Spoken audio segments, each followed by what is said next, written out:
Around Montgomery for a long time. My dad's from Elmore County, and so I am very familiar. I want to introduce Emily. Emily is a recent Auburn grad, and she sort of staked me and my wife out till we hired her. And so she works with us now, and we're very, very pleased to have her. And I want to thank Dottie for inviting me, and I want to thank all you guys for being here. I read the mission of Leadership Montgomery, which is to create a city of effective, compassionate, and unified community trustees, built upon relationships characterized by respect, trust, and understanding. I also read, that's your vision. The mission is to develop leaders into extraordinary change agents to effect positive civic transformation. So, positive civic transformation, respect, trust, and understanding, and you invite an actor. Man, y'all are trusting people, I tell you. I do have some background in leadership programs. I was in Leadership Birmingham, I was in Leadership Alabama, and we created a program called Project Corporate Leadership at our company that ran in Birmingham for about 15 years. And I think there are some similarities in terms of leadership and in terms of the business of entertainment. And people always ask me, what do you tell young people who want to go into entertainment? And I basically tell them, regardless of whether or not you go into the business of entertainment, I think entertainment itself teaches you so much, especially for young people. It teaches you creativity. It teaches you how to run your own business. It teaches you to listen, which is probably the most important thing. It teaches you how to collaborate with others, especially people that you don't know. It teaches you that you ought to be observant, because observation is one of the biggest skills you can have as an actor. And most importantly, it teaches you to be in life's light when it's your turn, and to not be when it's not. So I want to thank you all for sharing this moment. And I talk about the moments of our lives. As an actor, you learn to appreciate what I call the moments of our lives. Every job I've had since 1987, whether it was an acting job, whether it was a writing job, whether it was a consulting job, was a temporary job. When I took the job, I knew it would end within a certain framework. Longest acting job I've ever had was on In the Heat of the Night, which was 6 years. Some of them you have for a day, some of them you have for an episode of television. A dramatic episode takes 8 days to shoot. And so you understand that. It has taken me, I've worked in about 15 states. I've worked all across Canada. I've done about 75 episodes of television, a dozen films, about 200 commercials. And what you learn is a day in television is 14 hours. That's pretty much the standard day. As an actor, you're not working the whole 14 hours. And so you're there on set with people generally that you don't know. And so you get to talk to them, you get to meet them, you get to know them. And there are these moments that are created. And it used to be when I first started, I'd say, oh man, next time I'm going to come back here and do this. Most of the time you never go back, depending upon where you are. I've never been back to Salt Lake City, where I went to shoot Touched by an Angel. I loved Salt Lake City, but I've never been back. I've never been back to Vancouver, where I did the analysis for a Canadian football team all across Canada. That's just kind of the way that it works out. And so you realize that these are moments that you won't have again. And these are moments that you learn to appreciate while you're in them, as opposed to looking for something down the road. There's a great story about Chris Rock and Morgan Freeman doing a film called Nurse Betty. Anybody see Nurse Betty? Good. Wasn't very good. So they shot this film together. They got to be good friends. And I just had a great time because they were on this thing about 3 months together. And they swore when it was over that they were going to get together. Oh man, we're going to get together, we're going to exchange information, I'm going to talk to you about it. It doesn't happen. Because generally you go back to your life. And this part of the life is over for now. And so you go back to your life. And so after about 4 months, Chris Rock's grandfather died. And he got a very nice card from Morgan Freeman. Didn't even know Chris Rock's grandfather. And Chris said, oh man, I feel bad now. You know, I never got in touch with him, but this is just great. And so they are having the funeral, and there's this confusion in the church, and Chris Rock looks back there, and here comes Morgan Freeman. And he walks down the aisle, he goes over to Chris Rock, and he hugs him, and they talk for a minute. He continues up on to the raised area, and he delivers this eulogy for Chris Rock's grandfather. And Chris said, damn, man, you know, you didn't even know my grandfather. And he comes down off the stage, and he hugs Chris, and he walks out of the church. And Chris said, well, I got to get in touch with him now. I got to get in touch with him, you know. 2 weeks later, Chris gets an envelope in the mail. It's from Morgan's agent, and it's an invoice for $187,000.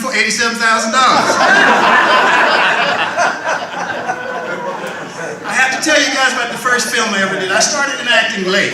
I started in acting, I was 31 years old. And I always wanted to do it, and so I started doing theater when I was 29 in Birmingham. I got to be pretty good. I got a pretty good reputation for it. And so one day in 1983, a lady called me up one morning after we had done a show, and she said she was a casting agent. I didn't know what a casting agent was, you know, so I just kind of faked it. I figured it was good, so it's like, okay. And she said that there was a guy in town shooting a film. He had come to the theater the night before, and he wanted to write a part for me and be in his film. And would I accept? And I said, of course. Well, the character was named Pompey, so that should tell you something right there. And so we shot the thing, and about a year and a half later, 2 years, I was in the video store. Y'all remember video stores, don't you? And I'm walking down the aisle, and there's this box with this film on it. Shadow Waltz was the name of it. And I said, oh man, that's the movie I'm in. So I got it, you know, and man, my name was on the box, my picture was on the back of the box. I said, oh wow. So I got the thing, I'm all excited, and I go up to the desk, and I told the lady, I said, I'm in this movie. And she said, okay. And I said, well, look, this is great, man. I said, do a lot of people rent this movie? She said, nobody rents that thing. So I said, well, okay, I'll tell you what. Shoot, can I buy it? And she looked around and made sure nobody could hear it. She said, you can have it. So if any of you want to see Shadow Waltz, I got a copy at home. I'll be glad to let you watch it. I'll tell you one more quick story. And I'm a Turner Classic Movies guy. And I love the black and white film. And Van Heflin's one of my favorite actors. Van Heflin, 310 to Yuma, Shane. And so, I don't know if you guys know this, but because they're temporary jobs and because you're in between jobs, you can actually get unemployment. And so, of course, back in the day, I imagine it's electronic now, but back in the day, you had to actually go stand in line. And so Van Heflin's in line one day, and it's a long line that day. And so it takes him about an hour to get up to the front, and he gets up there, and the guy says, so, are you looking for work? He said, yeah, I'm looking for work. He said, what kind of work are you looking for? He said, I'm an actor. I'm looking for acting work. And the guy said, oh, so you're an actor, huh? You looking for acting work. How do you go about finding work as an actor? He said, you know, my agent. I got an agent. My agent gets me work as an actor. He said, oh, so your agent gets you work? He said, yeah. He said, so I tell you what, if I call your agent up, is he going to verify that he gets work for you? He said, yeah, but you ain't got to call him. He's in line. He'll be up here in a few minutes.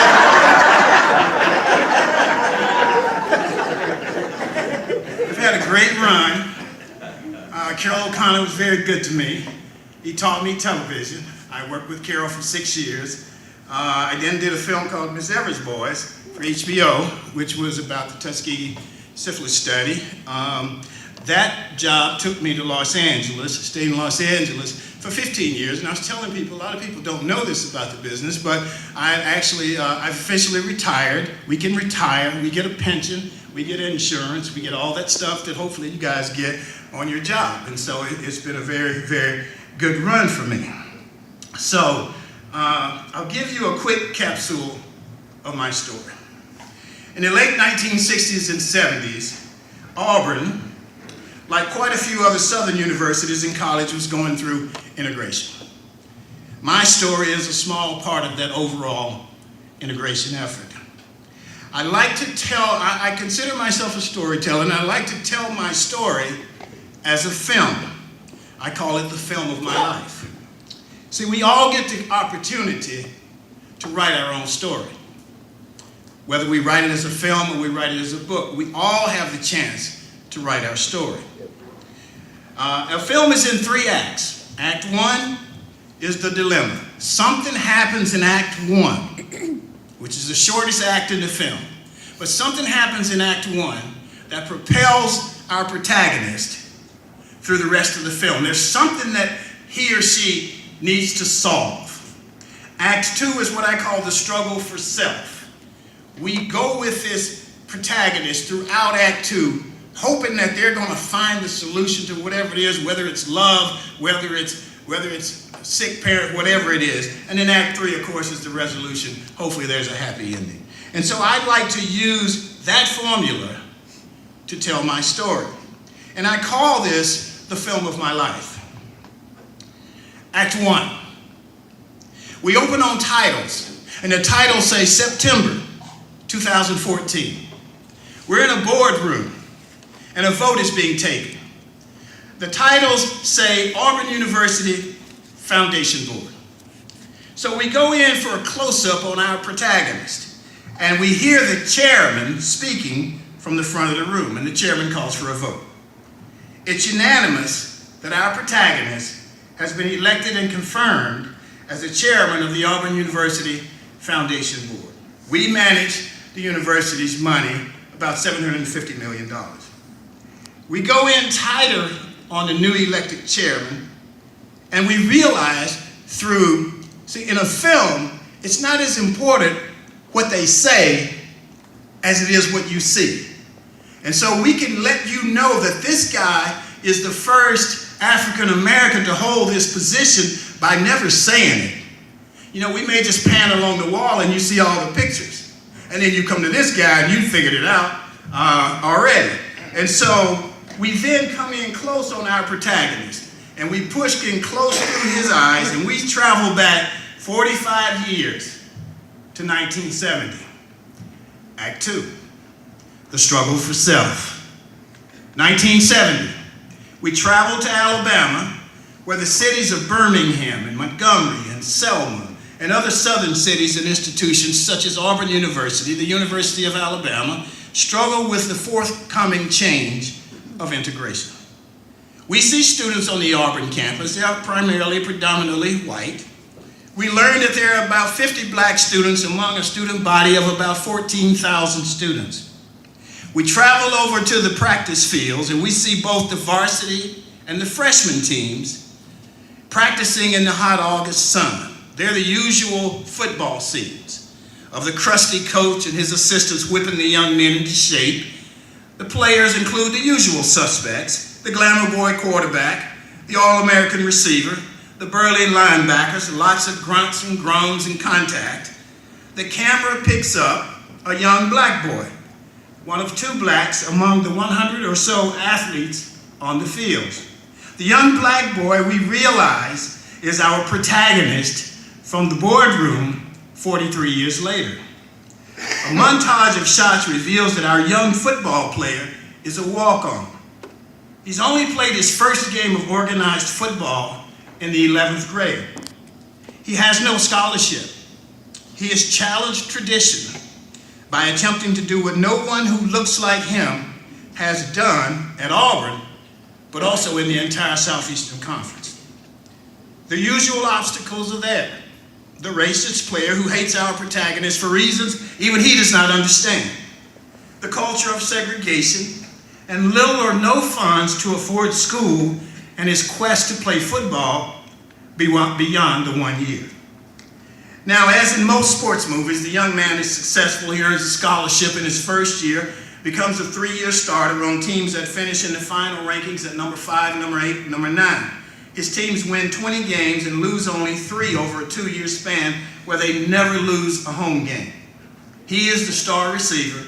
He is drafted into the National Football League. Now, with all this success, we see that culturally, the traditions and rules of yesterday and the reluctance to entertain the idea of new traditions leave scars on this young man and others like him. A montage of scenes show that cultural change comes in slow increments and often loses the tough fight against tradition. Loneliness leads to anger. Balancing tradition and change proves difficult for both the young man and the university. We see him in his low moments when he's had enough and he wants to quit and just go home. He wants to see his friends. He wants to see his parents. He calls his dad and he says, "You know, Dad, I'm really, really tired of this. I want to come home. I'll go to college at home." "I promise," he tells his dad. But his parents prop him up about images of a better life, and not just for him. It's about being, as you say, being a change agent for those who will follow. It's not about you, they tell him. It's about those who will come behind you. Black, white, Asian, Latin, etc. And he stays. Title, March 18th, 1975. The young man becomes a footnote in the university's history when he becomes the first black athlete to graduate the university. He doesn't go back for 18 years. Sometimes when I tell my story, I tear up. But you have to remember, I'm an actor. I cry for money.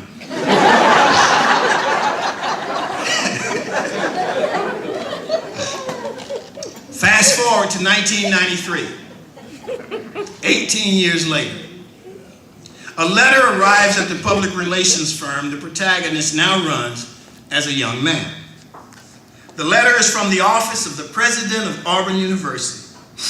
Our protagonist, the young businessman, is being asked to serve on an image task force for the university. He is unsure. He has not been back to the university for 18 years. You just don't get over it because it makes those who can't discuss what happened uncomfortable. He decides to attend the meeting. We recognize the conference room as the same one we saw him sitting in as the chairman in 2015 in Act 1. Before entering the meeting room, our protagonist goes into the nearby bathroom and he cries. Pent-up emotions flow from him. 2002. In every film, there's an arc where your protagonist reaches the point where he or she has to make a critical decision to get to where he or she wants to go. And as an audience, you're sitting there wanting this person to make the decision, whether it's to go get the girl, whether it's to do what, or whether it's to go back to this meeting. 2002 is the climactic year in the film. There's a 30-year reunion of the 1972 football team that was nicknamed the Amazies. The team was ranked number 104 of 114 teams in the preseason. Nobody thought very much of this team. The team finished number 5 in the country. The team is special to the university for its wins and its history, but it marks the first time in Auburn's history that a black athlete starts on the football team. As a matter of fact, 2 blacks start, the first black, a highly recruited All-American, and our protagonist, who was the walk-on. He's hesitant about the reunion. It's too painful, he thinks. Why open old wounds? He consults his wife and his son, who are always there for him. They consult with him, but leave him to decide, knowing he needs to conquer his hurt, his anger, and to move ahead in his life. It was something he had never talked about to his wife and his family. In a climactic scene, he makes the critical decision. He decides to go. And if you remember back in Act 2, I told you about the guy who I called him a racist for film effect, but he was. He's there. And on the way to this reunion, and I'm going to step outside my film for a minute. On the way, I talked to my wife about a lot of things that had happened. I had never talked about him. And I told her about this guy and how every day as a freshman, every day that we came in contact with each other, we fought. It's just the way it was. And so I told her, I said, I don't know if he's going to be there, but we'll see. So we go, I'm back in my film now, and the protagonist really, really enjoyed the experience. It was a life-changing experience, not just for the protagonist, but for all of us in that room. Everybody realized that we had lived through an era that was probably bigger than all of us, and that we had come out on the other side. And now, as opposed to just being great teammates, we're also going to be friends. So our protagonist enjoyed the experience, and then he gets in there, and the guy is there. And so my wife and I are standing, she's standing right here. And I look across the room and I see him. And I put this smile on my face. And I said, oh, baby, there he is. You know? And he sees me. And he starts walking towards me. And so I'm looking around, but there's nobody else over there with me and my wife. He doesn't know my wife. And I said, oh, baby, here he comes. I said, I might have to fight him again. I don't know. He came over, and he hugged me. And I hugged him back. And neither one of us said a word. We just stood there hugging. And from that point on, all that stuff came out of me. And I had a new start in my life. Act 3, the resolution. As in most Act 3s, our protagonist reaches some resolution in his life. He adopts Gandhi's philosophy, be the change you wish to see in the world. So there's a montage of shots. 2005. Our protagonist agrees to serve as the MC of the kickoff of the public phase of the university's $500 million campaign. 2008, my reluctant walk-on, my reluctant journey to integration, his memoir comes out. With his advance from the publisher, our protagonist agrees to